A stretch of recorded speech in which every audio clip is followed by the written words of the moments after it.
गुरप्रीत, मधु और टीना एक गांव से गुजर रहे थे। वहां उन लोगों ने एक किसान को खेत में जुताई करते हुए देखा। किसान ने उन लोगों को कहा कि वह गेहूं की बुआई करने जा रहा है और मृदा को अधिक उपजाऊ बनाने के लिए सभी खाद डाल रहा है। उसने बच्चों से कहा कि गेहूं मंडी में अच्छी कीमत पर बिकेगा, या जहां से उसे आटे में परिवर्तित करके कारखानों में डबल रोटी और बिस्कुट बनाने के लिए ले जाया जाएगा। पौधे से परिष्कृत उत्पाद तक के रूपांतरण के 3 प्रकार के आर्थिक क्रियाएं सम्मिलित है। ये प्राथमिक, द्वितीयक और तृतीयक क्रियाएं हैं। प्राथमिक क्रियाओं के अंतर्गत उन सभी क्रियाओं को शामिल किया जाता है जिनका संबंध प्राकृतिक संसाधन के उत्पादन निष्कर्षण से है। कृषि, मत्स्य संग्रहण इनके अच्छे उदाहरण। द्वितीयक क्रियाएं इन संसाधनों के प्रसंस्करण से संबंधित है। इस्पात विनिर्माण, डबल रोटी पकाना और कपड़ा बुनना एक क्रियाओं के उदाहरण है। तृतीयक क्रियाओं प्राथमिक और द्वितीयक क्षेत्र को सेवा कार्यों द्वारा सहयोग प्रदान करती है। यातायात, व्यापार, बैंकिंग, बीमा और विज्ञापन तृतीयक क्रियाओं के उदाहरण हैं। तो अब 9th 10th सब में काम आएगा क्या ये? अभी प्राथमिक ये कुछ चेंज होगा। प्राथमिक क्षेत्र में कौन कौन से आते हैं? तो इस तरह के कृषि हुआ प्राथमिक क्षेत्र में। आगे द्वितीयक क्षेत्र में पढ़े जिसमें उद्योग बनाना कुछ। और तृतीय क्षेत्र में सेवा आता है, कोई भी चीज, बैंक सेवा वही सब लाइन पूरा पूरे यहाँ से वहां तक के पूरा इम्पोर्टेंट क्या कर सकते? ये सब पूरे इम्पोर्टेंट है क्या कर सकते? मींस यहाँ देखिए, यहाँ पे द्वितीयक की बात, अब तृतीय के बारे में उतने दिन तो उसके बाद और सब इम्पोर्टेंट। अनुकूल स्थलीकृति मृदा और जलवायु कृषि क्रियाकलापों के लिए अनिवार्य है। जिस भूमि पर फसलें उगाई जाती है कृषिगत भूमि कहलाती हैं। आप मानचित्र में देख सकते हैं कृषि क्रियाकलाप विश्व के उन्हीं प्रदेशों में से केंद्रित जहां फसल उगाने के लिए उपयुक्त कारक विद्यमान है। कृषि तंत्र, कृषि या खेती को एक तंत्र के रूप में देखा जाता है जिसके महत्वपूर्ण निवेश बीज, उर्वरक, मशीनरी और श्रमिक है। ये भी इम्पोर्टेंट। एग्रीकल्चर, इसको कर दूं क्या है? नहीं, पढ़ लो, इसमें सब बनाया गया पूरा इम्पोर्टेंट था। ये भी मुझे बड़ा अजीब लग रहा है, मेरे को तो मन कर रहा है क्या करूं उसको, अजीब। छोड़ना दो, पीछे का उसको रख दो, अभी तो काम कर ही रहा है। नहीं तो फिर भी, लेकिन अब से बाद में करो ना, वो बाद में ठीक हो जाएगा।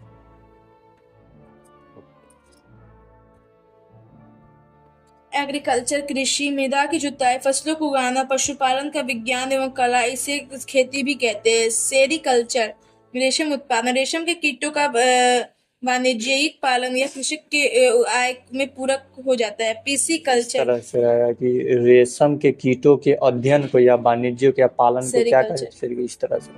फिर आगे रहा विशेष रूप से निर्मित तालाबों में या पोखरों में मत्स्य पालन यानी कि मछली पालन के अध्ययन को क्या कहा जाता है? पीसीकल्चर। इस तरह का क्वेश्चन आता है। विटीकल्चर, द्राक्षा खेती, अंगूरों की खेती। हॉर्टिकल्चर, वाणिज्यिक उपयोग के लिए सब्जियों, फूलों और फलों को उगाना। सब्जियों की खेती को क्या कहते हैं? जो खेती था बहुत हार्ड होता है क्या? थोड़ा सा पेड़, हाँ, बड़ा जैसे बड़ा फूल बढ़ते जाते हैं।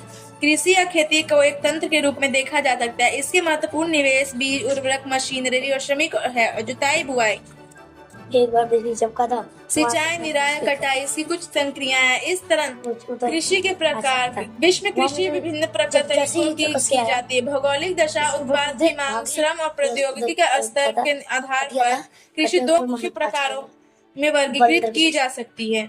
निर्वाह कृषि, इस प्रकार की कृषि कृषक परिवार की आवश्यकताओं को पूरा करने के लिए की जाती है। पारंपरिक रूप से कम उपज प्राप्त करने के लिए निम्न स्तरीय प्रौद्योगिकी और पारिवारिक श्रम का उपयोग किया जाता है। निर्वाह कृषि को पुनः गहन निर्वाह कृषि को आदिम निर्वाह कृषि में वर्गीकृत किया जा सकता है। गहन निर्वाह कृषि में किसान एक छोटे भूखंड पर साधारण औजारों और अधिक श्रम से खेती करता है। अधिक धूप वाले दिनों में युक्त जलवायु और उर्वर मृदा वाले खेत में एक वर्ष में एक से अधिक फसल उगाई जा सकती है। चावल मुख्य फसल होती है। अन्य फसलों में गेहूं, मक्का, दलहन और तिलहन शामिल है। गहन निर्वाह कृषि दक्षिण पूर्वी एशिया के सघन जनसंख्या वाले मानसूनी प्रदेशों में प्रचलित है। आदिम निर्वाह कृषि में स्थानांतरी कृषि और चलवासी पशुचारण शामिल है। स्थानांतरी कृषि अमेज़न बेसिन के सघन वन क्षेत्र, उष्णकटिबंधीय अफ्रीका, दक्षिण पूर्व एशिया में और उत्तरी पूर्वी भारत के भागों में प्रचलित है।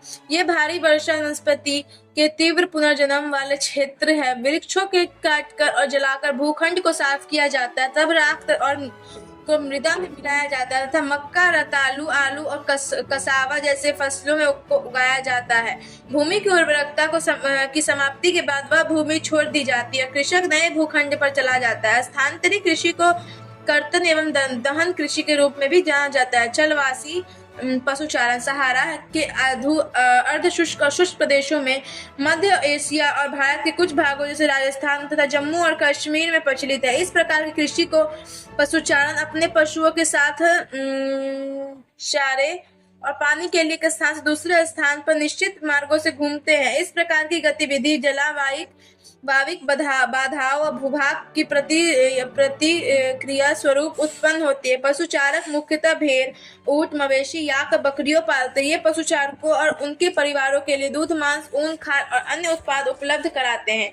वाणिज्यिक कृषि में फसल उत्पादन और पशु पालन बाजार में विक्रय हेतु किया जाता है।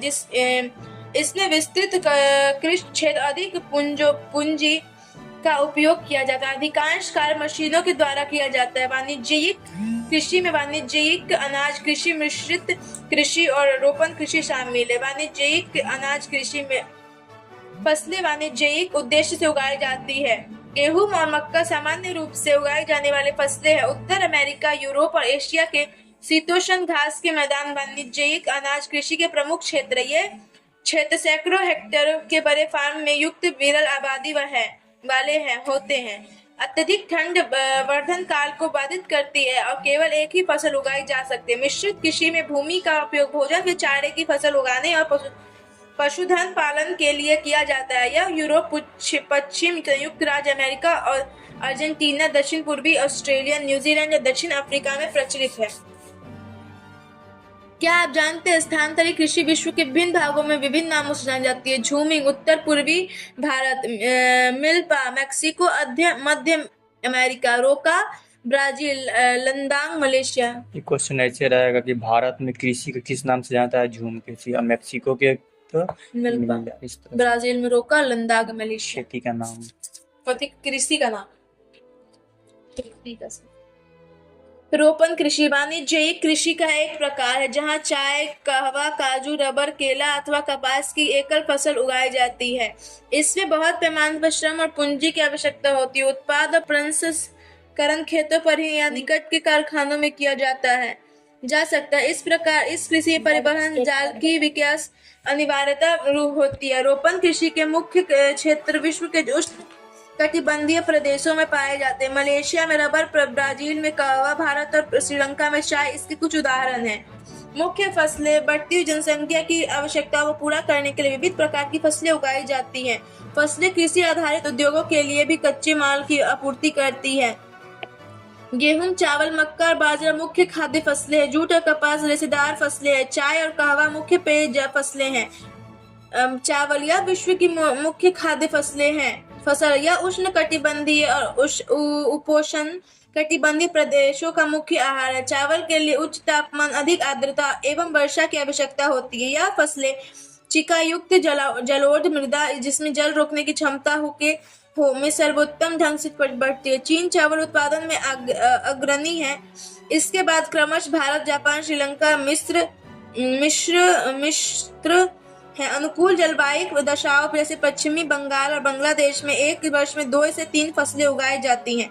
गेहूं के वर्धन काल के मध्य तापमान एवं वर्षा, शस्य कर्तन, फसल की कटाई के समय तेज धूप की आवश्यकता होती है। इसका विकास सुअपवाहित दुमट मृदा में सर्वोत्तम ढंग से होता है। गेहूं संयुक्त राज्य अमेरिका, कनाडा, अर्जेंटीना, रूस, यूक्रेन, ऑस्ट्रेलिया और भारत में विस्तृत रूप से उगाया जाता है। भारत में यह शीत ऋतु में उगाया जाता है। मिलेट ये मोटे अनाज के रूप में भी जाने जाते हैं और कम उपजाऊ तथा बलुई मृदा में उगाए जाते हैं। ये ऐसी फसल है जिसमें कम वर्षा, उच्च से मध्यम तापमान अथवा पर्याप्त सूर्य का प्रकाश की आवश्यकता होती है। ज्वार, बाजरा, रागी भारत में उगाए जाते हैं।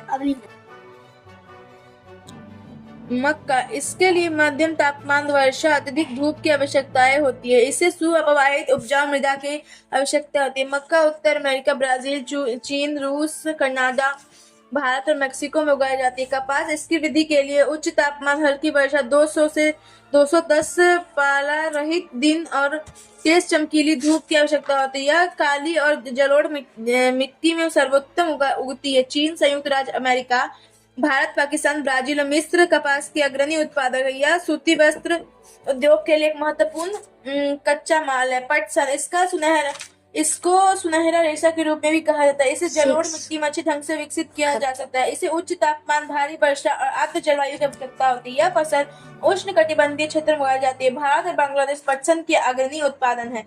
कॉफी, इसके लिए गर्म एवं आर्द्र जलवायु और सुअपवाहित दोमट मृदा की आवश्यकताएं होती हैं। इस फसल की वृद्धि के लिए पर्वतीय ढाल अधिक उपयोग होती है। ब्राजील कॉफी का अग्रणी उत्पादक है। इसके पश्चात कोलंबिया और जैसे जी कहा है कि गर्म और आर्द्र चाहिए, मतलब कि जलवायु चाहिए, और अपना पहाड़ी वाला इलाका में तो गर्म और जलवायु नहीं रहता।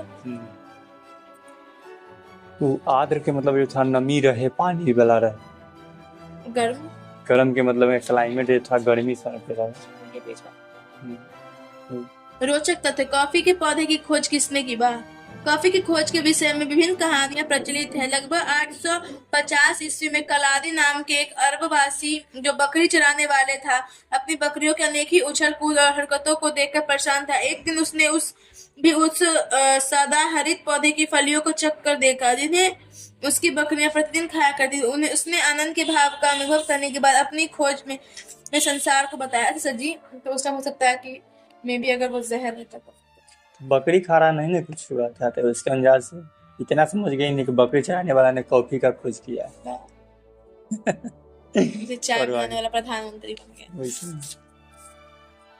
चाय बगानों में उगाने जाने वाली एक पेय फसल है। इसकी कोमल पत्तियों की वृद्धि के लिए ठंडी जलवायु, वर्ष भर समवितरित उच्च वर्षा की आवश्यकता होती है। इसके लिए सुअपवाहित दोमट मृदा और मंड ढाल की आवश्यकता होती है। पत्तियों को चुनने के लिए अधिक संख्या में श्रमिकों की आवश्यकताएं होती है। कृषि विकास का संबंध बढ़ती जनसंख्या की बढ़ती मांग को पूरा करने के लिए कृषि के उत्पादन को बढ़ाने की दिशा में किए जाने वाले प्रयासों से यह कई तरीकों से प्राप्त किया जा सकता है। जैसे बोए गए क्षेत्र में विस्तार करके बोई जाने वाले फसलों की संख्या बढ़ाकर, सिंचाई सुविधाओं में सुधार करके, उर्वरकों और उच्च उपज देने वाले बीजों के प्रयोग द्वारा कृषि की मशीनकारी भी कृषि के विकास का एक अन्य पहलू। कृषि के विकास का चरम लक्ष्य खाद्य सुरक्षा का बढ़ाना है। कृषि का विकास विश्व के विभिन्न भागों में विभिन्न गतियों से हुआ है। अधिक जनसंख्या वाले विकासशील देश अधिकतर गहन कृषि करते हैं, जहाँ छोटी जोतों पर सामान्यतः जीविकोपार्जन के लिए फसलें उगाई जाती हैं। बड़ी जोतें वाणिज्यिक कृषि के लिए अधिक उपयुक्त होती है, जैसे संयुक्त राज्य अमेरिका, कनाडा और ऑस्ट्रेलिया में। आओ हम दो फार्मों,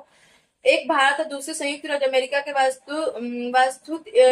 वस्तु स्थिति अध्ययनों की सहायता से विकासशील और विकसित देशों की कृषि के बारे विषय में जाने। भारत का एक फॉर्म, उत्तर प्रदेश के गाजीपुर जिले में आदिलाबाद एक छोटा सा गांव है। मुन्ना लाल इस गांव का एक छोटा किसान है, जिसके पास लगभग 1.5 हेक्टेयर का एक फार्म है। उसका आवास मुख्य गांव में है। वह अधिक उपज देने वाले बीजों का बाजार से वर्षा के कांतर पर खरीदता है।